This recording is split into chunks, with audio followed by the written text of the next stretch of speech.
The two central characters in the biblical record, and by biblical record in particular I refer to the Torah itself, the 5 books of Moses, the two central characters on some level could not be more different from each other.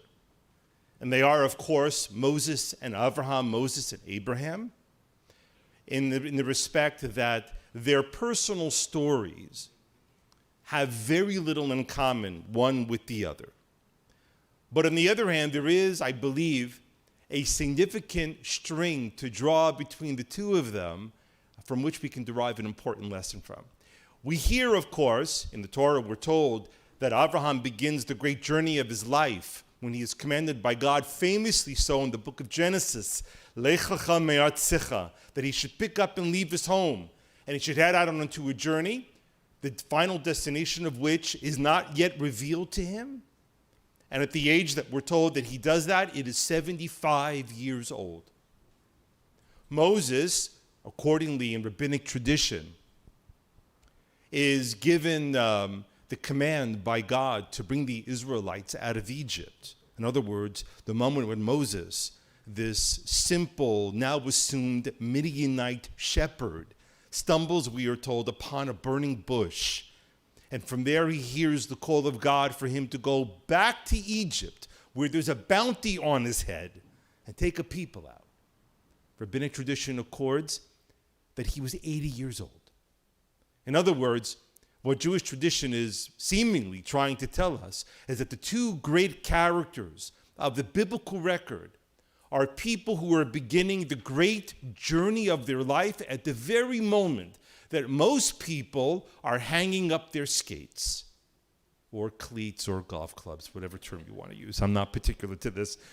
But in short, roughly around the time when most people have long moved past contemplating what their retirement is going to look like, that they're already entering, if not already inside their retirement. And yet Moses and Aaron undertake these great journeys in their life at the moment when most people feel that the sun is already setting on them.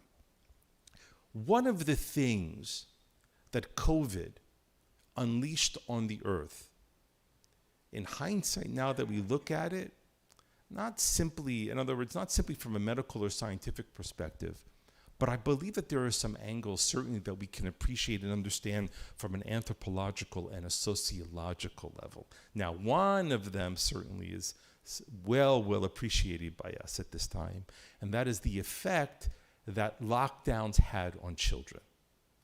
I read an article this past week that teenagers and university students who want to go and have work, one of the ways that employers are enticing these people to come into their firms to work, even for summer jobs, is to promise them a social experience.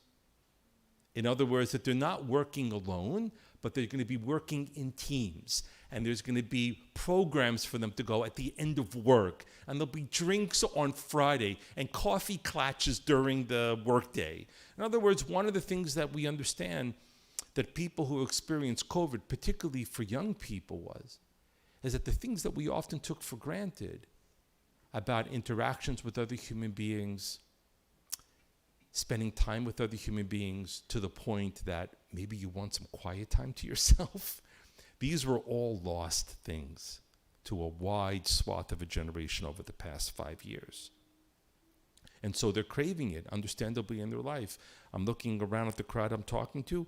Almost all of us grew up in a period where we didn't have distractions that we were able to remove ourselves from contact with other human beings and feel what we were preoccupied. We didn't have cell phones, there weren't computer games, there were none of those things. If you wanted to be preoccupied, you'd walked out of your door and you looked for people to play with or to talk to. And so one of the sociological effects of COVID was that, but I think that there's another one amongst certainly a constellation. One of the things that COVID exposed in its cruelty and bareness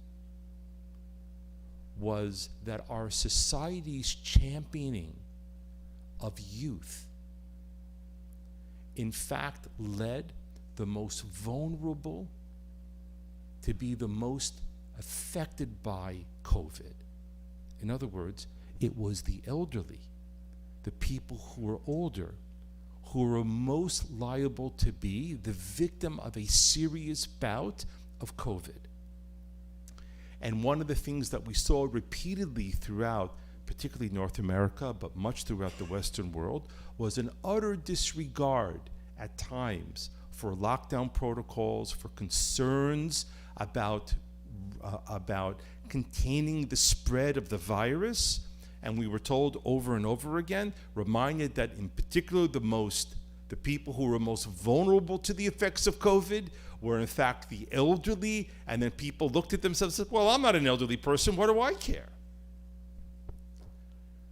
This championing of youth, of believing that the younger is better, that newer in fact is to be desired, is, we understand, is a long embedded idea inside of Western society, but it is important to note that it wasn't always that way. Plato famously writes that no one under the age of 50 should be elected to public office. Chinese philosophy, and certainly Jewish tradition, but Chinese philosophy says that as someone gets older, that they are drawing themselves closer to wisdom and to deeper understanding, and that you shouldn't trust young people. In Jewish tradition, it is well understood and deeply appreciated that along with age, that one garners deep respect, and that famously in the story in the Passover Haggadah, at the very beginning, right after the 4 questions, and it's not a mistake that it comes after the 4 questions, because the people who read the 4 questions are the youngest at the table. But right after the story of that is the story of Rabbi Shimon Bar Yochai. Rabbi Yochanan ben Zakkai. My apologies. Yochanan ben Zakkai opens up his little story by saying, Hare ani kiven shiv'im shana. In English, the translation in the yellow Haggadah by Golden, he translated saying, verily, I am like a man of 70 years of age. What does that mean?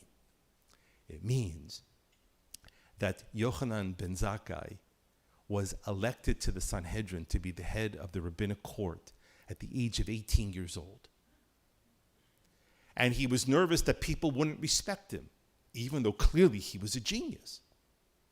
So the night before he goes to bed, and the next morning he's supposed to awake and be formally installed in his office, when he wakes up the next day, his head of hair that had been completely black had now turned entirely white. And he looked in the mirror, and what did he say? I look like I'm 70 years old. In other words, the story, whether or not it's accurate, I certainly don't know, but it communicates a value, and the value is that someone who is aged, someone with experience and time, that being grayed and wrinkled is a reflection of the things that you have earned and gained in the world. That when you look at someone like that, there should be someone that you should in fact turn to with respect and admiration, not denigration or mitigation. But one of the other things that certainly comes along with, let's use the term properly, ageism, is a melancholy. What's the melancholy of ageism? The melancholy of ageism is the sense that all the good things that in my life have already happened. That you're like a professional athlete, that when you turn 28 years old, what do they say to you? Oh, you've hit your peak already. You're 28 years old. But they understand that. The problem with ageism, with the neglect or ignoring of the beauty and the importance of aging, the sanctity of aging, is that with every birthday you have, it becomes a sadder and sadder moment in your life. And that's a horrible and difficult thing to come to reconcile yourself with. On a cultural basis, we live with this terrible burden that weighs upon all of us. And it's not a good thing. Why am I talking about this? I suspect you know why.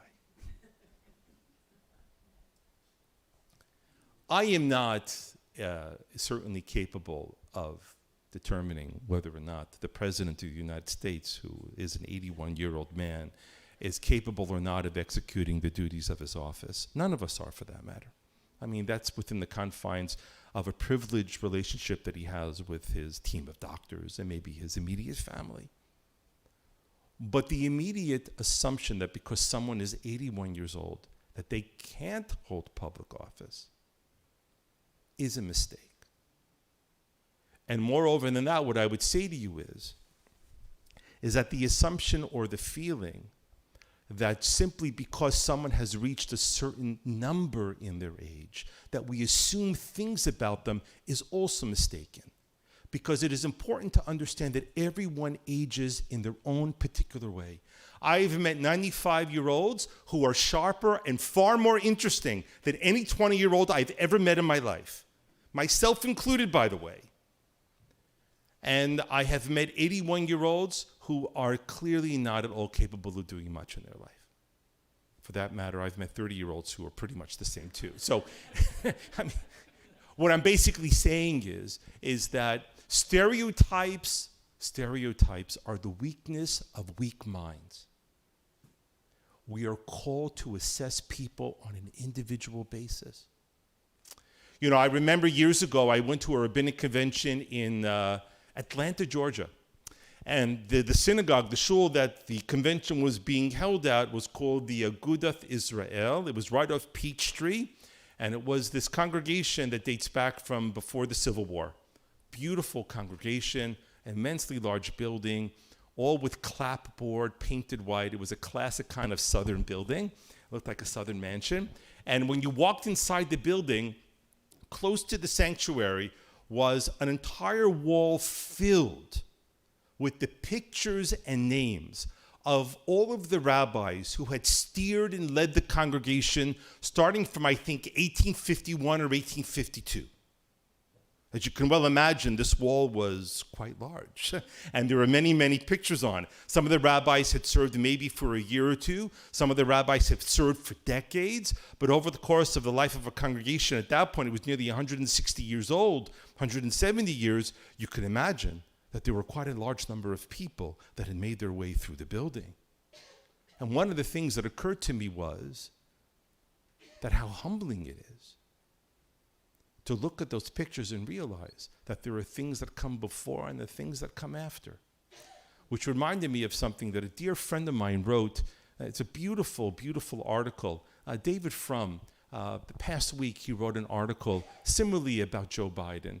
And he said that inside the walls of the House of Representatives of the Congress of the United States are many, many pictures, portraits of politicians from the past. And one of the abiding lessons that one should take by looking at these pictures, one that I certainly drew from when I saw that immense wall with all these rabbis who had passed through the story of the congregation, and also for politicians who walk into the House of Representatives, into the Congress of the United States, is a sense that our time on this earth is very short. And that we're all fragile, broken creatures. And the humility that we should draw from that is the understanding that when we encounter someone who's older than us, rather than being repelled by their age and what we think is weakness, we should be drawn to them because of the strength of what they have come to learn about life. In other words, when we see people with age, we shouldn't be afraid of seeing our weakness in them. We should hope to be able to become the deep, the experienced, the knowledgeable that we hope to see in them. Shabbat Shalom.